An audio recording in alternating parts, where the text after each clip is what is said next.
Hello বন্ধুরা, সকলেই কেমন আছেন? তো আশা করি আপনারা সকলেই ভালো আছেন। তো আজকে আমি রিয়েলমি এর নতুন আরেকটি ফোন নিয়ে কথা বলবো। এটির মডেল নাম্বার হচ্ছে রিয়েলমি C25Y। কিছুদিন আগে রিয়েলমি এর C25 সিরিজের C25S নামে একটি নতুন ফোন বেরিয়েছিল। তো এরই ধারাবাহিকতায় আগামী 16 সেপ্টেম্বর রিয়েলমি C25Y নামে আরেকটি ফোন লঞ্চ হতে চলেছে। তো এটা এর থেকেও কিছুটা কম প্রাইসে পাবেন আপনি। সেক্ষেত্রে বলা যায় যে লো বাজেটে যারা ফোন কিনতে চাচ্ছেন তাদের জন্য বেশ ভালোই ফোন হবে এটি। তো আজকের এই ভিডিওটিতে আমি এই ফোনটির ফুল স্পেসিফিকেশন নিয়ে আলোচনা করব এবং ফোনটির প্রাইস কত হতে পারে, আর ফোনটির কী কী ভালো দিক এবং কী কী খারাপ দিক সবগুলো আপনাদেরকে জানিয়ে দিব। তো অবশ্যই আমাদের ভিডিওর সাথেই থাকুন। আর যারা চ্যানেলে নতুন, প্লিজ আমাদের চ্যানেলটিকে সাবস্ক্রাইব করে দিবেন, কারণ আমরা এই ধরনের টিপস অ্যান্ড ট্রিক্স ভিডিও সবার আগে আপলোড করি। অবশ্যই সাবস্ক্রাইব করে রাখবেন, তাহলে আপনি এই ভিডিওগুলো সবার আগে পাবেন। তো চলুন শুরু করা যাক।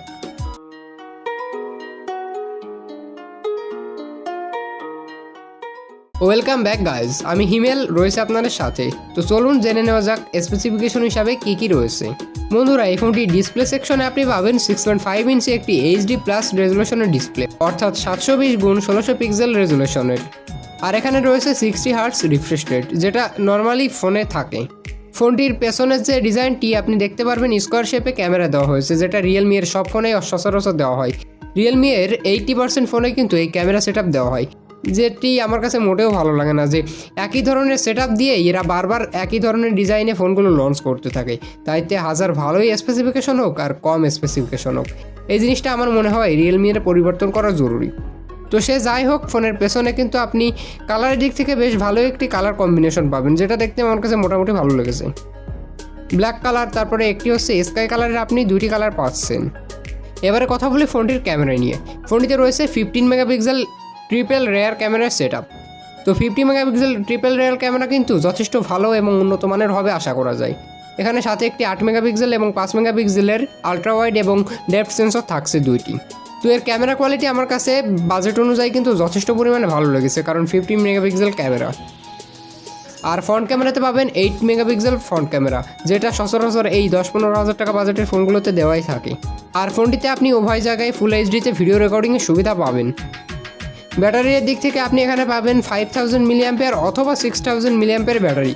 বন্ধুরা, এখনও সঠিক তথ্য জানায়নি ব্যাটারির ব্যাপারে এই কোম্পানির থেকে, তবে 5000 ইউজ করুক বা 6000 ইউজ করুক, দুইটি কিন্তু বেশ ভালোই এবং লং লাস্টিংভাবে চার্জিং ব্যাকআপ পাবেন আপনি। আর ফোনটিতে থাকবে USB Type-C পোর্টের সাপোর্ট চার্জিং হিসাবে, আর 18 ওয়াটের ফাস্ট চার্জারের সাপোর্ট থাকবে। ফোনটি যদি চিপসেট নিয়ে কথা বলি, তো ফোনটিতে ইউজ করা হবে মিডিয়াটেকের Helio G35 প্রসেসর, এবং অনেক ওয়েবসাইটে দেখা যাচ্ছে যে মিডিয়াটেকের P65 নামের নতুন একটি প্রসেসর সেটি ইউজ করবে। কিন্তু যদি P65 ইউজ করে, সেক্ষেত্রে আমি মনে করি যে ফোনটিতে গেমিংয়ের জন্য বেশ ভালোই পারফর্ম পাবেন। কিন্তু যদি G35 ইউজ করে, তো সেক্ষেত্রে কিন্তু ফোনটিতে গেমিংয়ের জন্য বেশ ভালো পারফর্ম আপনি পাবেন না। তো এটি নিশ্চিত করে বলতে পারবো 16 সেপ্টেম্বরের পরে। আমি জাস্ট এখন আপনাদেরকে ধারণা দিচ্ছি। আর ফোনটিতে 4GB র্যামের সাপোর্ট থাকবে এবং 64GB রমের সাপোর্ট থাকবে। এই ছিল সংক্ষেপে এই ফোনটির ছোটোখাটোভাবে স্পেসিফিকেশন। তো এই বাজেট অনুযায়ী আমার কাছে যে জিনিসগুলো খারাপ লেগেছে সেগুলো হচ্ছে ফোনের পেছনে স্কোয়ার সেট আপে ক্যামেরা কোয়ালিটি, এবং আরেকটি খারাপ দিক হচ্ছে ফোনটির প্রসেসর কোয়ালিটি। যদি G35 সত্যিই এই বাজেটে ইউজ করা হয়, তাহলে আমি মোটেও রিকমেন্ড করবো না এই ফোনটি কেনার জন্য। যদি P65 থাকে তাহলে আপনি অবশ্যই কিনতে পারেন। তো এবারে কথা বলি ফোনটির প্রাইস নিয়ে। বন্ধুরা, এই ফোনটির প্রাইস নির্ধারণ করা হয়েছে ভারতীয় মুদ্রায় 8,900 টাকা। সেক্ষেত্রে বাংলাদেশে এই ফোনটির প্রাইস পড়বে 10 থেকে 11,000 টাকা, 12,000 টাকা এরকম ধরনের প্রাইস পড়ে যাবে। অর্থাৎ এই 10 থেকে 12,000 টাকা অ্যাভারেজ লেভেলের একটি ফোন এটি। তো সেক্ষেত্রে যদি প্রসেসর G35 এর বদলে P65 অথবা G70 প্রসেসর ইউজ করে, তাহলে আমি অবশ্যই রিকমেন্ড করব। আর যদি আপনি G35 প্রসেসর দেখেন এই ফোনটিতে, তাহলে এই ফোনটি থেকে দূরে থাকবেন। তো বন্ধুরা, এই ছিল এই ফোনটি নিয়ে বিস্তারিত আলোচনা।